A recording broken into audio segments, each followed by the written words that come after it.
Hello everyone, once again welcome to our YouTube channel. Last video हमने question number 10 तक solution देख लिया था। इस वीडियो में हम क्वेश्चन नंबर 11 से स्टार्ट करेंगे। क्वेश्चन नंबर 11 इज वियोजन अभिक्रिया को संयोजन अभिक्रिया के विपरीत क्यों कहा जाता है? इन अभिक्रियाओं के लिए समीकरण दीजिए। अगर आपने इससे पहले वाली वीडियोस नहीं देखे हैं तो उनका लिंक आपको वीडियो के डिस्क्रिप्शन बॉक्स में मिल जाएगा। आप फर्स्ट वीडियो से देखेंगे तो आपको इस क्वेश्चन का आइडिया भी हो जाएगा। चैप्टर की थ्योरी में आपको वियोजन अभिक्रिया, संयोजन अभिक्रिया दी हुई है, आप वहाँ से लिख सकते हैं। इसमें नेम से ही स्पष्ट हो रहा है संयोजन अभिक्रिया जिसमें दो चीजों का संयोग होकर कोई पदार्थ बनता है, और वियोजन अभिक्रिया जिसमें एक चीज के टूटने के बाद दो या दो से अधिक पदार्थ बनते हैं। डेफिनेशन इस तरह से लिख सकते हैं, मैं बोल रही हूँ, आप लिख लेंगे। वियोजन अभिक्रिया, वियोजन अभिक्रिया क्या होगी? वियोजन अभिक्रिया संयोजन अभिक्रिया के विपरीत होती है। इस क्वेश्चन में पूछा गया है ना, विपरीत होती है क्यों? क्योंकि वियोजन अभिक्रिया में एकल पदार्थ यानी जो एक पदार्थ होता है वो वियोजित होकर यानी टूटकर दो या दो से अधिक पदार्थ बनाते हैं। और इसके लिए आप समीकरण कौन से लिख सकते हैं? ये वाली ही समीकरण चल जाएगी। वियोजन अभिक्रिया में एकल पदार्थ दो या दो से अधिक पदार्थों में टूटता है। यहाँ पे calcium carbonate, calcium oxide, carbon dioxide में टूटता है। तो ये आप वियोजन अभिक्रिया के लिए समीकरण लिख सकते हैं। देन संयोजन अभिक्रिया क्या है? संयोजन अभिक्रिया वो होती है जिसमें दो या दो से अधिक पदार्थ मिलकर एक नया पदार्थ बनाते हैं, उसे संयोजन अभिक्रिया कहते हैं। इसके लिए ऐसे लिख सकते हैं, CaO यानी calcium oxide plus carbon dioxide मिलकर कैल्शियम कार्बोनेट बनाते हैं। तो आप देख रहे हैं जब कैल्शियम कार्बोनेट CaCO3 टूटता है तो ऑक्साइड प्लस कार्बन डाइऑक्साइड, तो ये एकल पदार्थ जो था वो दो चीज़ों में टूटेगा। इसे को बोलते हैं वियोजन अभिक्रिया। और जब दो पदार्थ मिलकर एक नया पदार्थ बनाते हैं कैल्शियम कार्बोनेट, इसको बोलते हैं संयोजन अभिक्रिया जिसमें दो पदार्थों के संयोग से एक नया पदार्थ बनता है, उसको संयोजन अभिक्रिया बताते हैं। तो ये आप वियोजन के लिए लिख लेंगे समीकरण, और ये संयोजन अभिक्रिया के लिए। तो इससे आपको स्पष्ट होगा ये एक दूसरे के विपरीत हैं। इसमें एक पदार्थ दो पदार्थों में टूटता है और इसमें दो पदार्थ के मिलने से एक नया पदार्थ बनता है। आई होप आपने लिख लिया होगा। यहाँ पे आप लगा देंगे ये, यानी गर्म करने पर कैल्शियम कार्बोनेट को गर्म करने पर कैल्शियम ऑक्साइड और कार्बन डाइऑक्साइड में वो टूटता है। नेक्स्ट क्वेश्चन नंबर 12 इज उन वियोजन अभिक्रियाओं का एक एक समीकरण लिखिए जिनमें ऊष्मा, प्रकाश एवं विद्युत के रूप में ऊर्जा प्रदान की जाती है, जिसमें ऊर्जा जो है ऊष्मा के रूप में, प्रकाश के रूप में और विद्युत के रूप में दी जाती है। उन वियोजन अभिक्रियाओं का एक एक एग्जाम्पल देना है। तो देखिए, जब ऊर्जा हम ऊष्मा के रूप में देंगे तो मैंने अभी बताया था कैल्शियम कार्बोनेट में जब ऊष्मा देते हैं, गर्म करते हैं, तो calcium oxide plus carbon dioxide में वो टूटता है। तो इस फर्स्ट का एग्जाम्पल ये हो जाएगा। ऊर्जा जो है वो प्रकाश के रूप में दी जाती है। यहाँ पे AgBr को जब सूर्य का प्रकाश मिलता है तो वो Ag प्लस Br 2 में टूट जाएगा। इसे बैलेंस करने के लिए यहाँ पर 2 लगाया गया है, तो इससे कन्फ्यूज मत होइएगा। सिल्वर ब्रोमाइड को जब सूर्य का प्रकाश मिलेगा तो वो सिल्वर और ब्रोमीन में अलग अलग टूट जाएगा। तो इस सेकंड के लिए आप एग्जांपल ये लिख लेंगे। ऊर्जा विद्युत के रूप में जब मिलती है, जब हम जल में विद्युत सप्लाई करते हैं, आयत करते हैं, H2 गैस की फॉर्म में और O2 गैस की फॉर्म में, जिसे हम जल विद्युत अपघटन भी बोलते हैं, टूट जाएगा। तो इसमें ऊष्मा के रूप में दी गई है ऊर्जा, यहाँ पर सूर्य के प्रकाश के रूप में और यहाँ पर विद्युत के रूप में। तो थर्ड एग्जाम्पल आप ये लिख लेंगे। इसमें यही 3 चीज़ें बोला गया था, ऊष्मा के रूप में, प्रकाश के रूप में और विद्युत के रूप में ऊर्जा जब दी जाती है तो वियोजन अभिक्रिया। ये सब यहाँ पर वियोजन अभिक्रिया है जिसमें एकल पदार्थ से दो नए पदार्थ बनते हैं। यहाँ पे एकल पदार्थ है, दो नए पदार्थ का निर्माण होता है। नेक्स्ट क्वेश्चन देखते हैं। सो क्वेश्चन नंबर 13 इज विस्थापन एवं द्विविस्थापन अभिक्रियाओं में क्या अंतर है? इन अभिक्रियाओं के लिए क्वेश्चन देनी है। सो मैं कहना चाहूँगी, अगर आप प्लेलिस्ट को नंबर वाइज फॉलो नहीं कर रहे हैं, लेक्चर 1 से नहीं देख रहे हैं, तो आपको वो देखना चाहिए। उससे आपको यहाँ पे क्लियर हो जाएगा। विस्थापन अभिक्रिया यानी डिस्प्लेसमेंट रिएक्शन और द्विविस्थापन अभिक्रिया डबल डिस्प्लेसमेंट रिएक्शन को हमें बताना है और उनके लिए समीकरण देनी है। तो मैं जो बोल रही हूँ आप उसको ध्यान से सुनिएगा। देखिए, विस्थापन अभिक्रिया क्या होती है?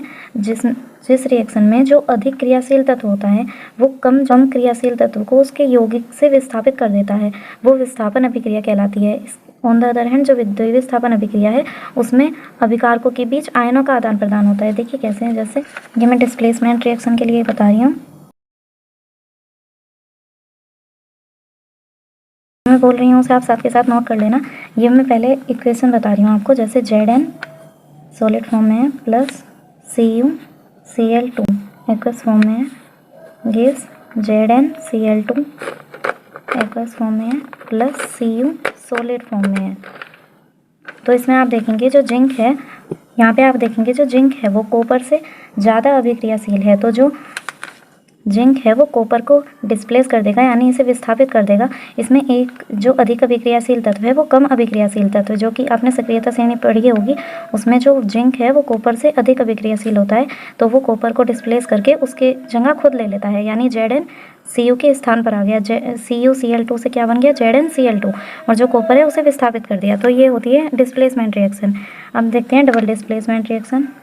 मैं आपको इसकी डेफिनेशन बोल देती हूँ। डबल डिस्प्लेसमेंट रिएक्शन यानी द्विविस्थापन अभिक्रिया। तो लिखना स्टार्ट कीजिए। द्विविस्थापन अभिक्रिया में अभिकारकों के बीच, अभिकारक क्या इसको बोलते हैं, अभिकारक जो आपके इस एरो के लेफ्ट साइड में होता है, ये अभिकारक होते हैं, और जो इनसे बनता है वो उत्पाद होता है। तो अभिकारकों के बीच, ऐसे लिखिए, द्विविस्थापन अभिक्रिया में अभिकारकों के बीच आयनों का आदान प्रदान होता है। देखते हैं कैसे। इसके लिए आप लिख सकते हैं जैसे NaOH प्लस HCl हाइड्रोक्लोरिक अम्ल, NaCl सोडियम क्लोराइड प्लस जल H2O। तो इसे रिलेट कीजिए। डेफिनेशन से लिखा था अभिकारकों के बीच आयनों का आदान प्रदान होता है। देखिए यहाँ पे Na पॉजिटिव होता है, आपको पता होगा, OH negative, H positive, Cl होता है नेगेटिव। तो इसमें आयनों का आदान प्रदान कैसे होगा, ये वाला जो पॉजिटिव है वो नेगेटिव के साथ कनेक्ट हो जाएगा, Na पॉजिटिव Cl नेगेटिव, और ये वाला जो OH है ये H के साथ कनेक्ट होगा, यानी H2O। यहाँ आयनों का जिस तरह आदान प्रदान हो रहा है, ये प्लस वाला यहाँ पे माइनस वाले के साथ जुड़ जाएगा, और ये माइनस वाला यहाँ पॉजिटिव के साथ जुड़ जाएगा। तो क्या बनेगा, नमक NaCl यानी सोडियम क्लोराइड प्लस। तो यहाँ पे आपको डिस्प्लेसमेंट रिएक्शन और डबल डिस्प्लेसमेंट रिएक्शन समझ आ गई होगी। एक बार दोबारा से इनकी डेफिनेशन देखिए आप। विस्थापन अभिक्रिया यानी डिस्प्लेसमेंट रिएक्शन की क्या लिखी है आपने, जब अधिक क्रियाशील तत्व कम अभिक्रियाशील तत्व को उसके यौगिक से विस्थापित कर देता है तो विस्थापन अभिक्रिया कहलाती है। और डबल डिस्प्लेसमेंट रिएक्शन यानी द्विविस्थापन अभिक्रिया, द्विविस्थापन अभिक्रिया में अभिकारकों के बीच आयनों का आदान प्रदान होता है। इसके लिए आप ये वाला इक्वेशन लिखेंगे और डिस्प्लेसमेंट रिएक्शन के लिए ये वाली इक्वेशन हो जाएगी। सो नेक्स्ट क्वेश्चन देखते हैं। क्वेश्चन नंबर 14 है, सिल्वर के शोधन में सिल्वर नाइट्रेट AgNO3 के विलयन से सिल्वर प्राप्त करने के लिए कॉपर धातु द्वारा यानी Cu द्वारा विस्थापन किया जाता है। प्रक्रिया के लिए अभिक्रिया लिखनी है। यहाँ पर क्या लिखा है, सिल्वर के शोधन में सिल्वर नाइट्रेट AgNO3 के विलयन से सिल्वर प्राप्त करने के लिए कॉपर धातु द्वारा, जो कॉपर है प्लस कॉपर लिखेंगे, को मैंने पहले भी बताया था, जो अधिक अभिक्रियाशील तत्व होता है वो कम अभिक्रियाशील तत्व को विस्थापित कर देता है। इसे ही हम डिस्प्लेसमेंट रिएक्शन भी बोलते हैं। तो यहाँ पर कॉपर है वो Ag से अधिक अभिक्रियाशील है। आपने सक्रियता श्रेणी अगर नहीं पढ़ी है तो आप मुझे कमेंट करना, मैं वो बता दूंगी। उसमें जो तत्व ऊपर की साइड होता है वो अधिक अभिक्रियाशील होता है कंपैरेटिवली नीचे वाले तत्वों से।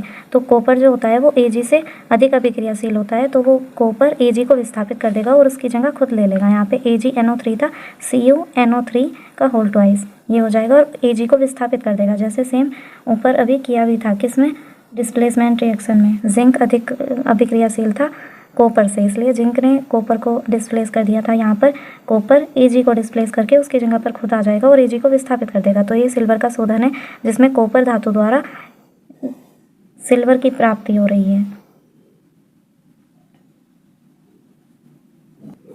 तो इस वीडियो में हमने क्वेश्चन नंबर 11, 12, 13 और 14 कंप्लीट सॉल्यूशन देख लिया है। अगर आप प्लेलिस्ट को फॉलो नहीं कर रहे हैं तो प्लेलिस्ट बनी हुई है, लेक्चर 1 से आपको देखना स्टार्ट करना चाहिए, फिर आपको ये सब नंबर वाइज समझ आता जाएगा।